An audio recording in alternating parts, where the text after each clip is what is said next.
Duda ang NBI na shootout ang naganap sa Atimonan, Quezon at para mabigyang linaw ang insidente, pinahaharap sa investigasyon ang 12 opisyal ng PNP at AFP na kasama sa umano'y enkwentro. Balita hatid ni Cedric Castillo.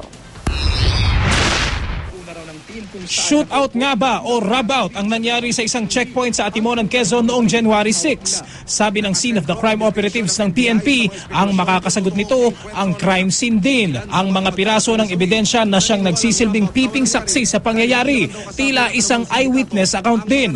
Walang ebidensyang masyadong maliit o masyadong malaki pagdating sa investigasyon.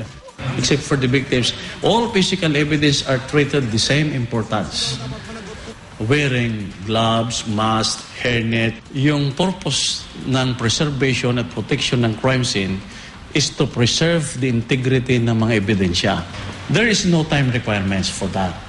Depende ito sa akin ng crime scene at saka sa dami ng ebidensya.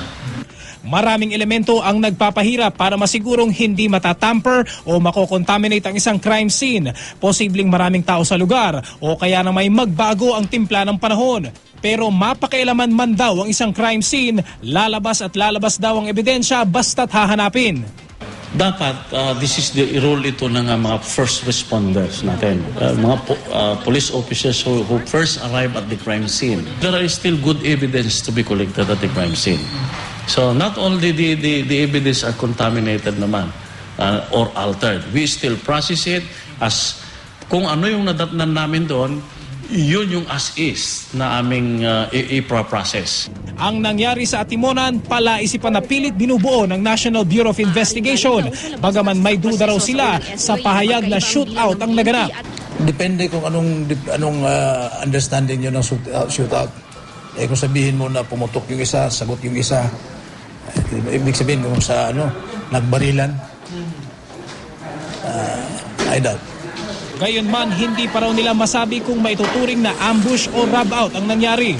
Ambush may not be the appropriate word for this.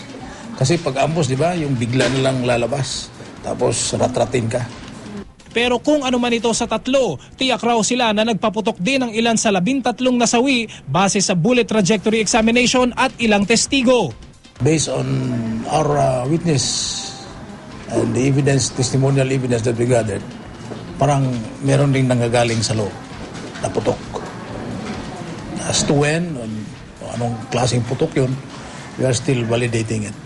Sa ngayon, pinasabpina na ng NBI ang 12 kasama sa checkpoint.